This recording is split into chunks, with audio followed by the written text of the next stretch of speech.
ကိုယ့်ရဲ့ TikTok အကောင့်ကိုမထည့်မဖက်ဒီလိုမျိုး restored mode ဆိုဖွင့်ထားမိခဲ့တဲ့သူရှိလားအဲ့ဒီလိုမျိုးဖွင့်ထားမိခဲ့တဲ့ restored mode ကိုဘယ်လိုမျိုးပြန်ပိတ်ရမလဲမသိဖြစ်နေတယ်ဆိုရင်ဒီဗီဒီယိုလေးကိုဆုံးဖြတ်လိုက်ကြည့်ပေးပါ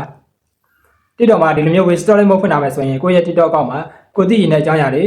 ကိုယ့်ရဲ့ friend တွေကိုပြန်ချလို့မရတော့ပါဘူး Okay ဒါဆိုရင် restored mode ကိုဘယ်လိုမျိုးပြန်ပိတ်ရမလဲဆိုတာကိုဗီဒီယိုလေးကိုဆုံးဖြတ်လိုက်ကြည့်ပေးပါ